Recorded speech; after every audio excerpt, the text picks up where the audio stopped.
2021 NBA draft is loaded with at least 5 or 6 players at the top of the class that have all-star or all-NBA level upside. It's an incredible infusion of young talent into a league that's already stacked. Okay, enough with the obvious stuff. The real beauty of this class lies under the surface, with a handful of non-lottery picks that have already made it clear that they're going to have long, successful, and possibly all-star careers themselves. It's rare for a draft class to have such an immediate impact on the league from players selected in the 20s and beyond, but that is what makes this group special. So naturally, I'm going to rank them. The 5 best steals of the 2021 NBA draft. My name is Tucker. Thank you for clicking on the video, by the way. I really appreciate it. We begin the list with 2 players. I know the title says 5. These guys are 5A and 5B. I couldn't differentiate them. I couldn't leave either of them off the list, so I'm going to include both. Reminder, these are all non-lottery picks. In 5A, I have the 26th pick in the draft, Bones Hyland of the Denver Nuggets. And for each of these players, I'm going to give you a comparison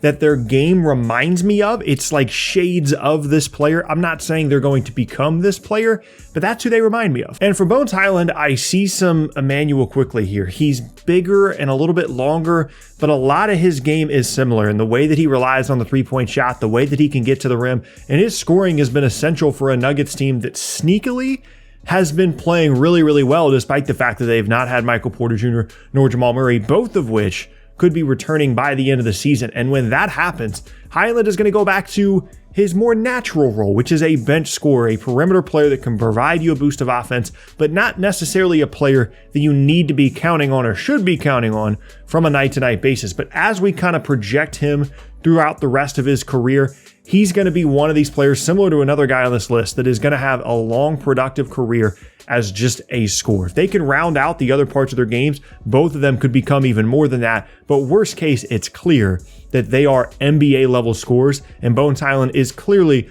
one of the biggest steals of the draft, all the way at 26th in this class. At 5B, again, I couldn't leave either of these guys off, is Tre Mann, who is the 18th pick in the draft to the Oklahoma City Thunder. And I want to be careful with this comparison here. It's not that I think he's going to become this player, but he reminds me of him a little bit, and it's Zach LaVine. He's a little bit more square than LaVine is in his offensive game. He's not as rangy, not as athletic. If you ask Tre Mann himself, he would tell you that he models his game after guys like Steph Curry, Damian Lillard, on-ball players. He loves to take a step-back three. It's a huge part of his game. I don't quite see that because I often think of those guys, especially Lillard, as true on-ball players, and I think Mann is a little bit more of a hybrid. That's why I went with LaVine. In addition to the fact that those guys, Curry and Lillard, were much more polished when they came in the league in comparison to Tre Mann, and again, in comparison to Zach LaVine as well. Want to reiterate, I'm not saying he's going to become Zach LaVine, but the smoothness of his game reminds me a little bit of a young LaVine. He's someone that, again, scoring is going to be his calling card. I think he has a little bit more size and length to add to that part of his game and not just be a perimeter scorer type player, as I think a lot of these players on this list are going to end up becoming throughout their careers.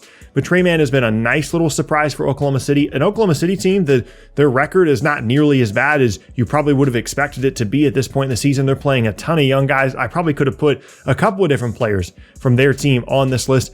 I went with Tre Mann, though. I'm really excited to see what he's going to be throughout the rest of his career. Okay, we move on now to number 4, the highest drafted player on this list, but one of my favorites, and it's Alperen Sengun of the Houston Rockets. He reminds me of a little bit of Nikola Vucevic. I almost went with Enes Kanter here because of the limited athleticism, how strong he is around the rim, but he's not on the same level in terms of just like a garbage bucket getter at the rim as an offensive rebounder. There's more to him as a passer and as a perimeter spacer, and that's where kind of Vooch it's like a hybrid between Sabonis and Vooch, because he does have some passing ability. He likes to work out of the elbows, but he's also a three-point spacer. I don't know that he's going to get to the point of being either one of those guys, but there's value. We've seen an increased value in bench big guys that can score, that can facilitate, that aren't just relied upon as rim protectors and rim rollers. He's always going to be at a little bit of an athletic disadvantage, and he's not going to be a traditional roll to the rim, finish at the rim, protect the rim type of big man. I do think there's some growth opportunity for him there as he gets more comfortable and understands positional defense a little bit more, but he's always going to be a little bit limited defensively. Offensively, though, he's someone that if you put him into your second unit, even as a rookie, can be a really productive player, fits well within the offense, maybe is a little bit excited at times about mid-range or three-point shots, but he's someone that from a skill set standpoint has been really, really impressive as a rookie for Houston. Next up now, number 3, maybe my favorite player on the list, Herb Jones at 35th to the New Orleans Pelicans. I talked about him in a relatively recent video, and I compared him then to Thaddeus Young, and I'm going to continue that comparison here. It's not just that he's left-handed. It's not just that he's kind of a tweener, wing forward, big guy type player, but it's just that he makes winning plays. He's always around. He's never someone that you're paying a ton of attention to, but he always feels like someone that is involved in what's happening. And I think Herb Jones is going to be a really, really good player moving forward for New Orleans as they try and grow this young group where they're trying to figure out what's going to happen with Zion. They've got Brandon Ingram. Now they've got CJ McCollum.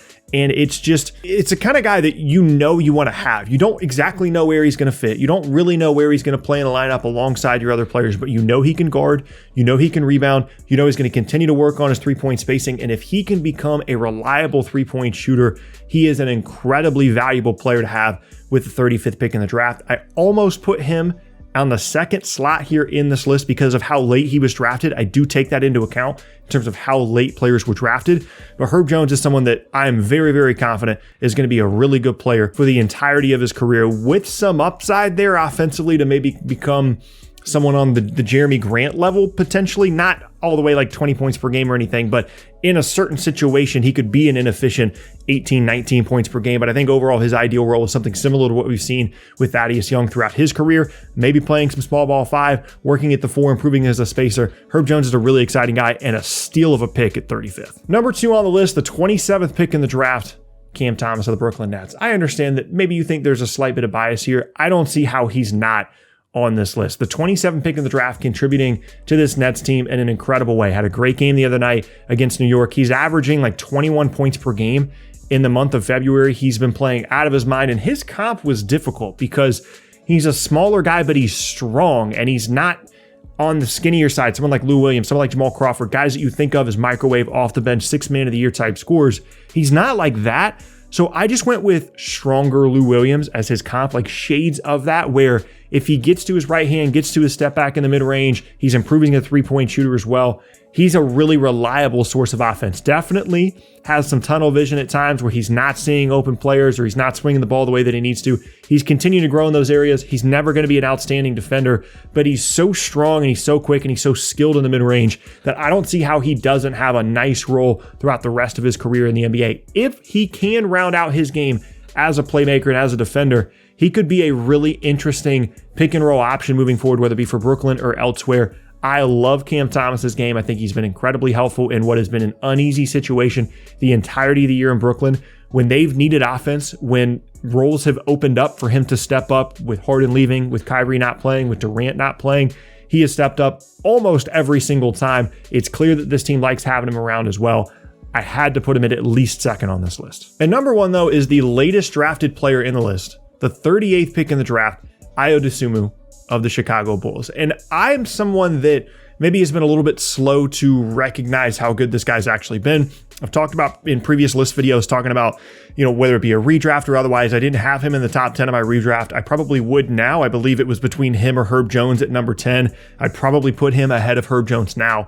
And there's just something really intriguing about him because initially in the beginning of the year, he was way more of an off-ball guy. He wasn't getting as much run. But now because Chicago is so diminished in terms of their perimeter options with no Levine at times, no Lonzo Ball at times, no Caruso at times, Dosunmu has been increasingly a reliable on-ball option. His assist numbers are higher than you might have thought that they were.